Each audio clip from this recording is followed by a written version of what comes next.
Hi everyone. I'm excited to be here today to talk to you about some of the miracle stories that are happening right here in our own city, in our own state, every day. My name is Tony Kausha, and the title of our show is Tony's 50,000 Coincidence Miracles. Please note, this show is not about religion, and we're not trying to change anyone's religion, and we're not trying to get you to join any religion. It's just about miracle stories. I don't know of any religion on the planet that doesn't talk about miracles. That's why religions begin, because they have something that's telling them there's really a God.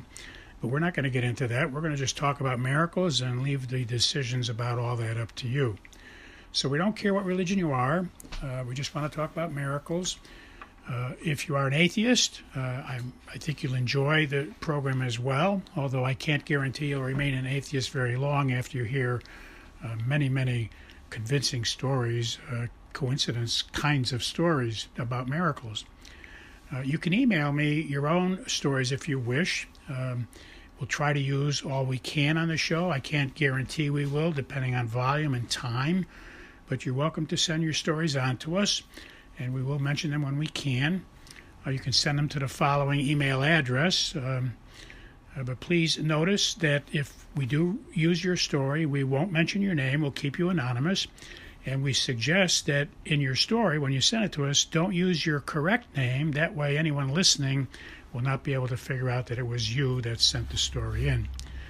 The email address you can send your stories to is very easy to remember. It consists of 2 words and 3 numbers. The first word is Tony, spelled Tony, and the second word is and, spelled A-N-D, and the numbers are 777.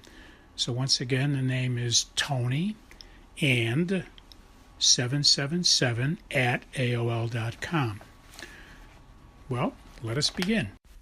Our first coincidence miracle today is something I think it's important to share with everybody, and I hope you enjoy it. I usually sit down for my dinner. Once I get the dinner ready, and I turn the TV on, watch the news, and watch some other spiritual programs of other ministers and hear what they're teaching these days. And so I sat down, I turned the TV on, and as soon as I turned the TV on, it was already set to go on a certain station.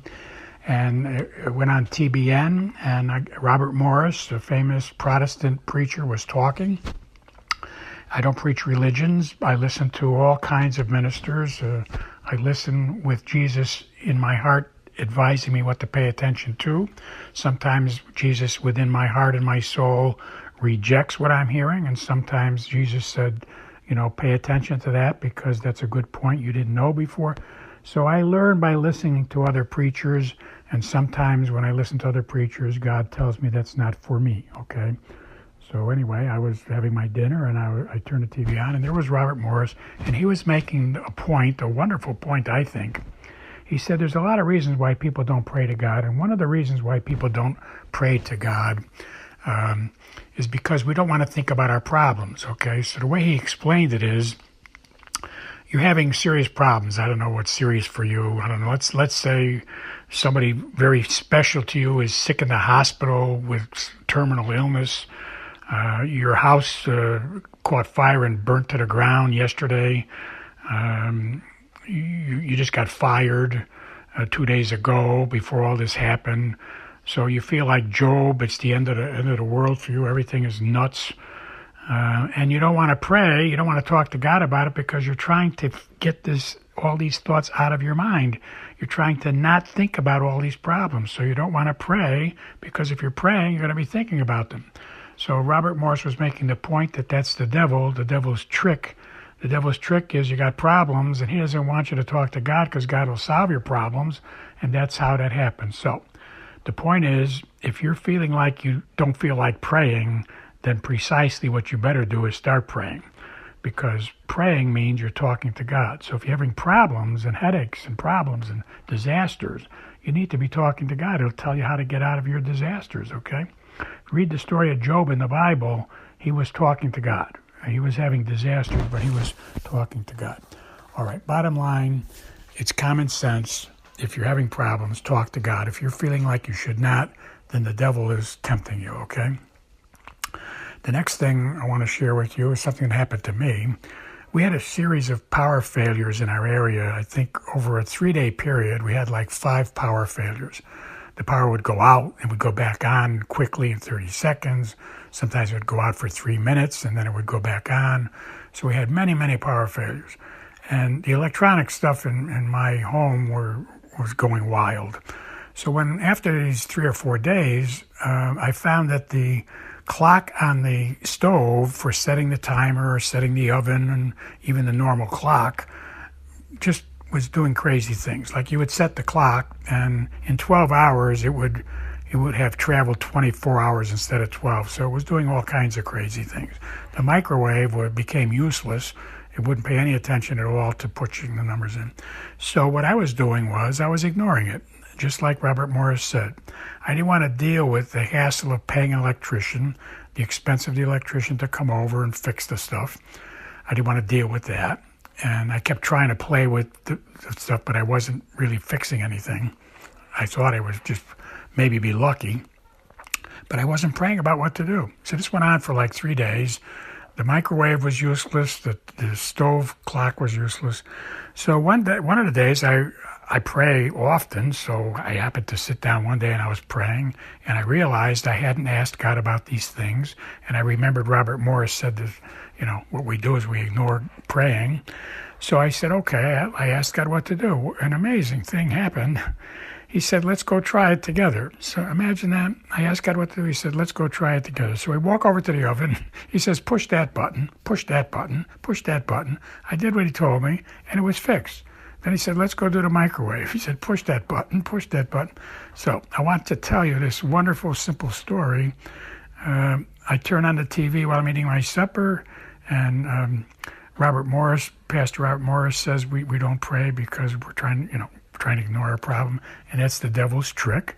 So when you're having trouble, make sure you talk to God. Remember, praying is talking to God. See, when you talk to people, it's called conversation. It's called talking. When you're talking to people, when you're talking to God, it's called pray. So when the Bible says pray unceasingly, what the Bible means is talk to God unceasingly. That's what pray means. You're talking to God, okay? If you read the words of the Our Father, Jesus taught us to say to Our Father, you're having a conversation with God. Our Father who art in heaven, you're talking to God and having a conversation. Okay, so I hope I've convinced you can fix your microwave and you can fix your stove, oven, clock, etc. Our next coincidence miracle is from someone who tells us they were sitting in an empty church, listening to God, talking to God, listening to God. They heard you could do this, even heard it on our show, and they never tried it before, and so they were sitting there talking to God, asking questions, reminiscing about their life, and they were getting inspirations and ideas. They were popping into their head, so what we told them what happened was happening. They were getting inspirations, but they started to doubt. The devil is always tempting you, even in a church. The devil can be inside of a church tempting you just as well as outside the church. And so he was being tempted not to believe that he was talking to God. So he started talking to God about that. He said, it's hard to believe. I don't know if I'm imagining your answers or it's really you. And then he said he got this amazing thought. He got a thought that it's going to start raining cats and dogs. That's what he got. He got this thought popped into his head that it's going to start raining cats and dogs. And he just couldn't believe it. It was so clear. And as soon as he heard it, and while he was thinking about, was that really God or was that me, it started raining instantaneously, cats and dogs. It was coming down torrentially. You could hear the drops were like thumps instead of raindrops. It was rain thumps, like rocks dropping.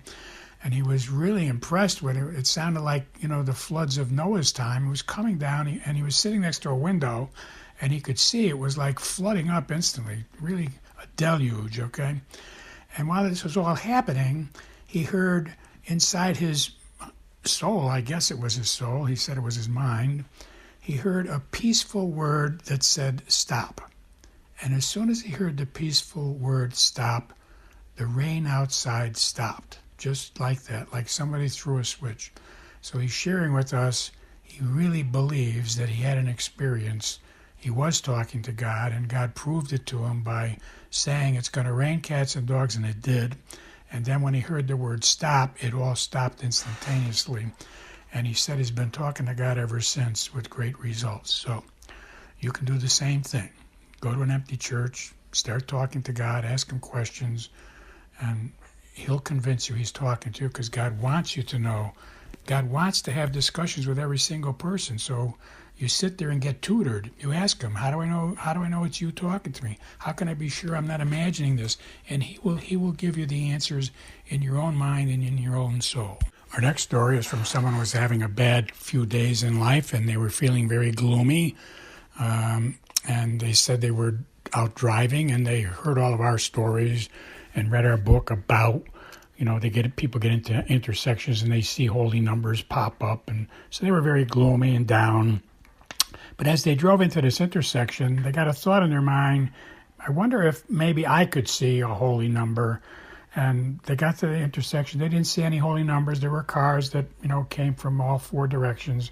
But they waved on the car to their right. They waved it on to go ahead because it was their turn. And the car right behind them had 3 sevens. And their heart leapt with joy. And they said their eyes got very, very watery. They felt loved. They felt loved at that moment because they were very gloomy, having a very bad day. They sound like they had bad 3 days. And they get to the intersection, and they were reminded by our books and our radio shows that some people see holy numbers at intersections, so it just entered their mind. You and I know it was God putting it in their mind because God wanted them to pay attention because God was sending them 3 sevens. You see, God sent the 3 sevens, but he wants the person to notice it. So that's what was happening. He thought he was thinking about it, but really God was putting the ideas in their mind, okay? So they got the ideas in their mind, maybe I will. They waved the car on, which was, again, God inspiring them to wave the guy on. They think they got that idea to wave the guy on, but God had to make him do that so God could show him the car behind it. He waves the car on, he sees the next car, the second car in back of the one, he waves on. So if he didn't wave the other car on, he wouldn't see the 3 sevens, okay? So that's how it works. I hope it helps the rest of you to know when you get to intersections, that's the kind of thing that's going to help you see holy numbers. Our next coincidence miracle is someone who said they saw the number 444 3 times in a 15-minute drive. They were driving somewhere, going to or fro, someplace, and in this 15-minute drive, they saw the number 444 on 3 different cars show up on their trip, okay? And so that's just another case of being reminded. You're reminded and I'm reminded. God uses clues like this, like Morse code. And can you imagine, God had to get these other 3 cars to drive a certain speed and be going to the same area and to arrive when this person was driving by. I mean, God really has to orchestrate how far down the pedal is being pushed on everybody's cars. They have to be abiding by the speed limits or not, whatever. They have to leave their house a certain time, etc., to get to these places at the right time so that people can see the license number on their plate. Our next coincidence miracle is something that happened to me. I was shopping at Walmart. I got out of my car to go in. I saw 2 women going in just before me. I got inspired to give them a card about our books. As I approached, they had disappeared. As I was shopping, I got to the pharmacy section. I saw them again. I said, let me go give them a card. They disappeared again. They were very fast movers. And then I got to the paper products section of Walmart. I saw them again, and I walked over. I handed them a card, and the woman looked at me and said, oh, my God, I just told my friend just now, I just finished telling them that I got to get another book to read, and here you are coming over and telling me about a book to read. It took 3 sightings for this to happen. God bless you all. I'll talk to you next week.